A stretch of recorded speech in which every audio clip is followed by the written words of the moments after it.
there are cities beneath our feet. Not ruins buried by time, not caves discovered by accident. Entire human environments carved into rock.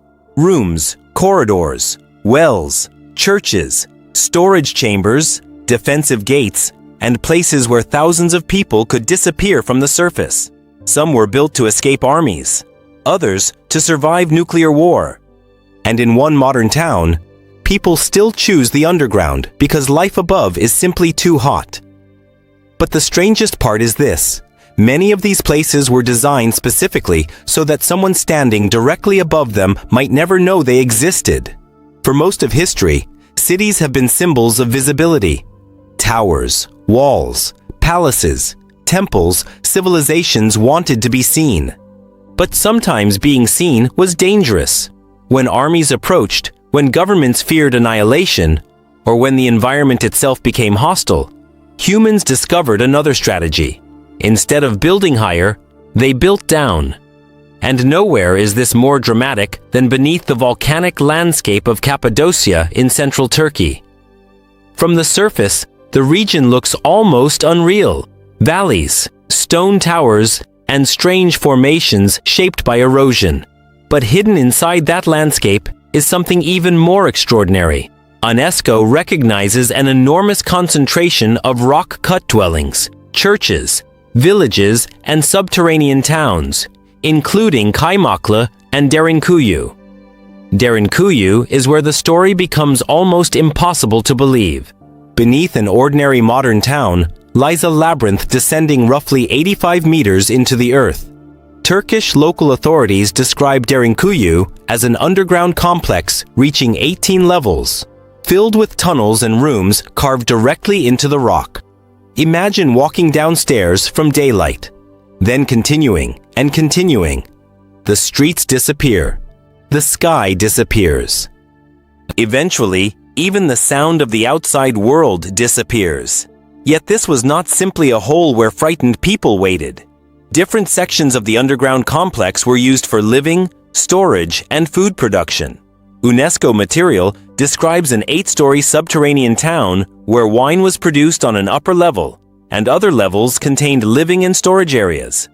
The geology made it possible. Cappadocia sits in a landscape shaped by volcanic activity. Its relatively workable volcanic rock could be excavated, while remaining strong enough for chambers and passageways. But ease of excavation does not explain the scale. Derinkuyu was built around survival. Narrow passages could restrict movement. Underground rooms could hide supplies. Entrances could be defended. Ventilation allowed people to remain below while danger passed overhead. And the city was not alone. Nearby, Kaymaklı formed another major subterranean settlement.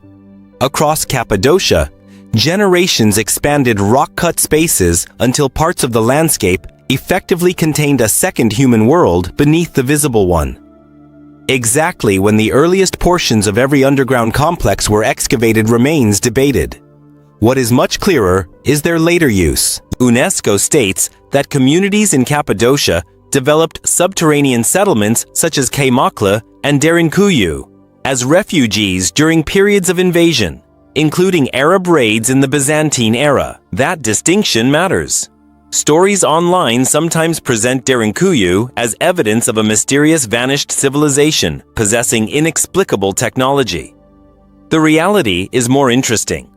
This does not appear to have been one impossible construction project completed by a forgotten super-civilization. Underground settlements could be enlarged over generations. People adapted existing chambers, created new ones, and responded to changing threats. The mystery is not how humans could carve rock. The mystery is how extreme life became for people to decide that moving an entire community underground was the safer option. And Turkey was far from the only place where this happened. Travel more than 2,000 kilometers west, beneath a quiet village in northern France, and another hidden settlement appears.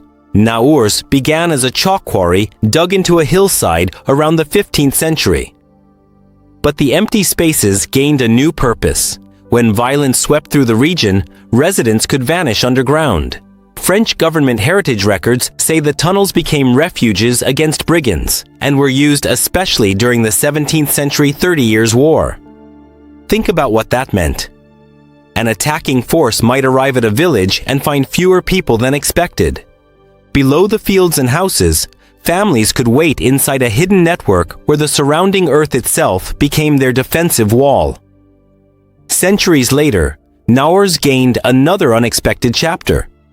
During the First World War, thousands of soldiers visited the underground complex while resting behind the front. They scratched their names into the walls. Archaeological research conducted between 2013 and 2018 identified around 3,200 of these historical traces. The underground had become something extraordinary. First a quarry, then a civilian refuge, then a time capsule. But the 20th century would transform the idea of underground survival on a completely different scale, because humanity invented a weapon that made traditional city walls almost meaningless: the nuclear bomb. Beneath Beijing lies one of the strangest products of the Cold War. After relations between China and the Soviet Union deteriorated sharply, enormous civil defense works were constructed beneath the Chinese capital. Beijing's official tourism information says the tunnel system was built mainly between 1969 and 1979, extending for more than 30 kilometers and covering an area reported at roughly 85 square kilometers. More than 300,000 residents were involved in its construction. This was architecture designed around apocalypse. Shelters, tunnels, and underground facilities were meant to keep parts of the population alive if nuclear war reached Beijing. But then something happened that the planners had never designed for. The war never came. Housing pressure did.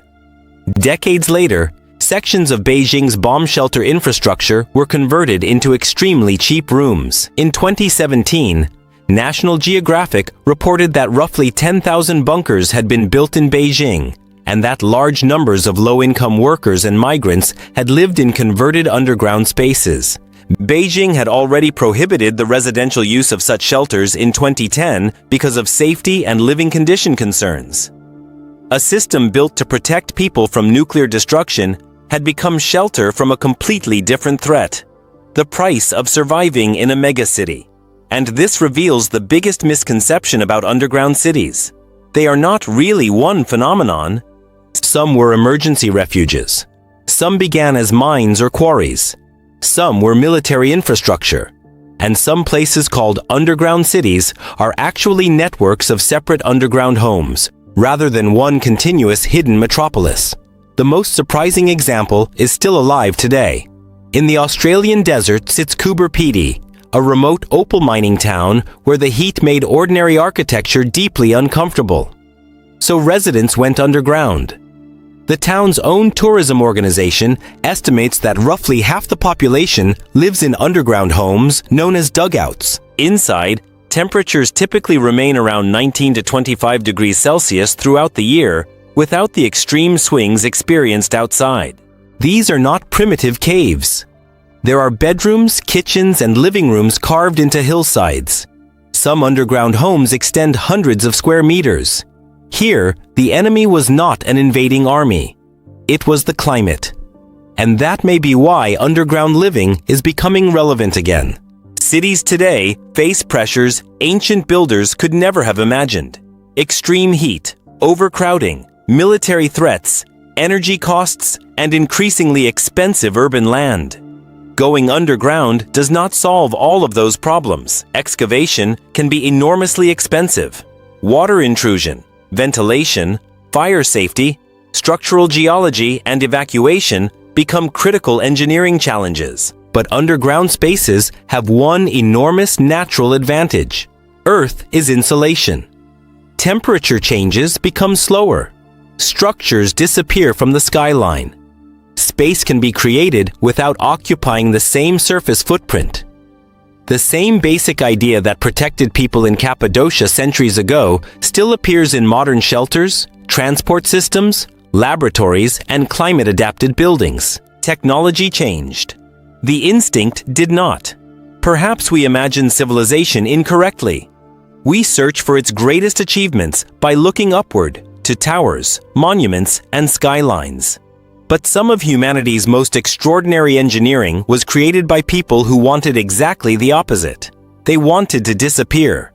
Beneath Turkey, France, China, Australia, and countless other places are fragments of another human landscape, a world built in darkness because the surface had become too dangerous, too expensive, or simply too hostile. And the next time you walk through an ordinary street, remember this: the city you can see may not be the entire city at all.